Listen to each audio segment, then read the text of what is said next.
بسم اللہ الرحمن الرحیم۔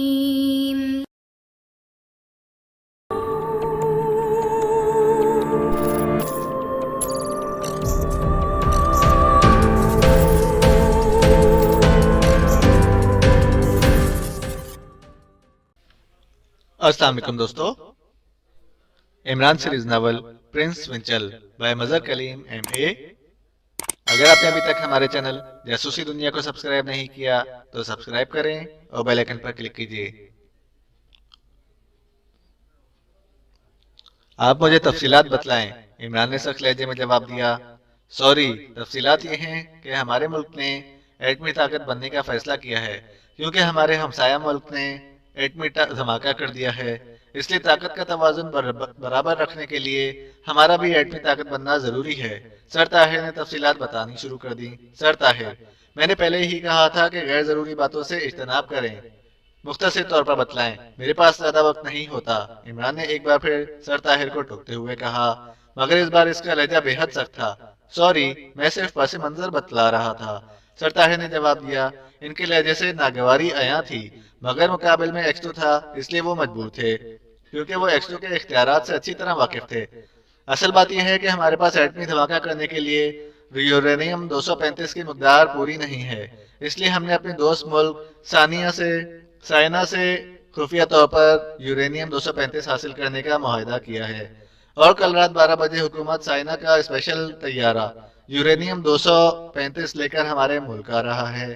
تو کیا اس بنڈل میں یورینیم 235 ہوگا؟ عمران نے چونک کر پوچھا۔ اس کے تصور میں بھی نہیں تھا کہ وہ بنڈل اس حد تک قیمتی ہو سکتا ہے۔ جی ہاں، اسی لیے تو اسے ٹاپ سیکرٹ رکھا گیا ہے، اور اس وجہ سے مجھے تعجب ہوا تھا کہ آپ کو اس کا علم کیسے ہو گیا، سر طاہر نے جواب دیا۔ ٹھیک ہے، معلومات کے لیے شکریہ۔ بہرحال آپ کو چاہیے تھا کہ اتنے اہم مشن کے لیے وزارت خارجہ کو ضرور مطلع کرتے۔ میں اس سلسلے میں پرائم منسٹر سے بات کروں گا، عمران نے سخت لہجے میں کہا اور پھر ریسیور رکھ دیا۔ اس کے چہرے پر غصے کے آثار تھے۔ یہ تو معاملہ بے حد سیریس نکلا۔ بلیک زیرو نے، جو اس گفتگو کے دوران خاموش بیٹھا تھا، عمران سے کہا، ہاں بے حد سیریس، اور سر طاہر کی حالت دیکھو کہ اتنے اہم مشن کے لیے اس نے ہمیں مطلع ہی نہیں کیا۔ اگر ٹائیگر اسے دریافت نہ کرتا تو پرنس ونچل یقیناً اپنے مقصد میں کامیاب ہو جاتا، اور بعد میں ہمیں کہا جاتا کہ ہم وہ بنڈل دستیاب کریں۔ یقیناً ہمسایہ ممالک نے اس بنڈل کو حاصل کرنے کے لیے پرنس ونچل کی خدمات حاصل کی ہیں۔ عمران نے غصے سے بھرپور لہجے میں جواب دیا۔ اب کیا پروگرام ہے؟ میرا خیال ہے ہمیں اس سلسلے میں فوری اقدامات کر لینے چاہیے۔ کیا ایسا نہیں ہو سکتا کہ ہم حکومت سائنا سے بات کر کے ملٹری ایئرپورٹ کی بجائے جہاز کو کسی اور مقام پر اتار لیں؟ بلیک زیرو نے تجویز پیش کی۔ نہیں، یہ فضول رہے گا، ایسی مجرم تنظیموں کے ہاتھ لمبے ہوتے ہیں۔ اگر انہیں اس ایئرپورٹ پر جہاز کو اتارنے کی اطلاع مل سکتی ہے تو پروگرام میں تبدیلی کی اطلاع بھی یقیناً انہیں مل جائے گی۔ اور دوسری بات، اگر یہ فرض بھی کر لیا جائے کہ مجرموں کو اس تبدیلی کا پتہ نہیں چلے گا تو اس طرح گو ہم اپنے مال کی حفاظت تو کر لیں گے مگر مجرموں کو گرفتار نہیں کر سکیں گے۔ وہ بدستور انڈر گراؤنڈ رہیں گے، اور ہو سکتا ہے وہ اسے حاصل کرنے کے لیے ایٹامک انرجی کمیشن پر ریڈ کر دیں۔ اس طرح اس اہم ادارے کو نقصان بھی پہنچ سکتا ہے۔ ہمیں ہر قیمت پر مجرموں کو گرفتار کرنا ہے، اور اس کی یہی صورت ہے کہ اس ایئرپورٹ پر ان سے مقابلہ کیا جائے، عمران نے جواب دیا۔ اور بلیک زیرو کی سمجھ میں بات آ گئی۔ عمران کا ذہن واقعی ہر پہلو پر سوچنے کا عادی تھا۔ تم ممبروں کو الرٹ کر دو، میں سر سلطان سے تفصیلی بات چیت کرتا ہوں، اس کے بعد میں فائنل پروگرام مرتب دوں گا۔ ہمیں ہر قیمت پر پرنس ونچل کو ناکام کرنا ہے، عمران نے کہا، اور پھر اٹھ کر کمرے سے باہر نکل گیا۔ سر سلطان، آپ اس بات کو ذہن میں رکھ لیجئے کہ کرنل ڈی کسی قیمت پر اس باکس کو نہیں بچا سکے گا، عمران نے غصے سے سرخ ہو کر کہا۔ بیٹے، اب تم نے خود دیکھ لیا کہ میں مجبور ہوں، ورنہ مجھے بھی اس بات کا اتنا ہی یقین ہے جتنا کہ تمہیں کہ باکس مجرم لے اڑیں گے، مگر کرنل ڈی اور سر طاہر نے پرائم منسٹر کو یقین دلایا کہ وہ اسے کنٹرول کر لیں گے اور ایکسٹو اس معاملات میں مداخلت نہ کرے، اس لیے پرائم منسٹر نے مداخلت سے منع کر دیا ہے، سر سلطان نے ندامت آمیز لہجے میں کہا۔ عمران چند لمحے خاموش بیٹھا رہا۔ اس کے چہرے کے اعصاب تنے ہوئے تھے اور وہ کسی گہری سوچ میں مبتلا تھا، اور پھر آہستہ آہستہ اس کا چہرہ پرسکون ہوتا چلا گیا، شاید وہ کسی فیصلے پر پہنچ گیا تھا۔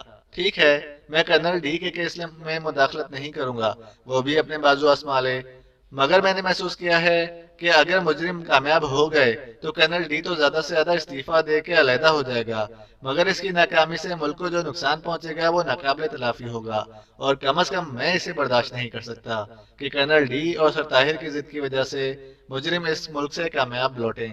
یہ سیکرٹ سروس کی توہین ہے۔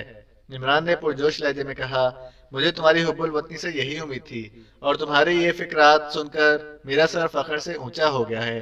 تم واقعی وسیع ظرف کے مالک ہو، سر سلطان نے تحسین آمیز لہجے میں کہا۔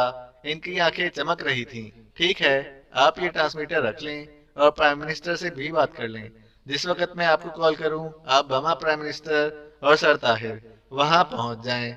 بلیک زیرو آپ کو مجرموں کے ہیڈ کوارٹر لے جائے گا تاکہ یہ سب اپنی آنکھوں سے دیکھ لیں کہ کرنل ڈی نے کیا تیر مارا ہے اور ایکس2 کی کیا اہمیت ہے۔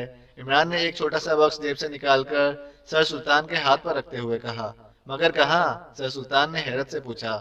میں ٹرانسمیٹر پر جگہ بتلا دوں گا۔ مجھے امید ہے کہ کرنل ڈی اس وقت تک ہتھیار ڈال چکا ہوگا، اور اس وقت سر طاہر اور پرائم منسٹر کو بھی احساس ہو چکا ہوگا کہ کرنل ڈی کی ضد نے کیا گول کھلایا ہے، اس لیے یہ سب آ جائیں گے۔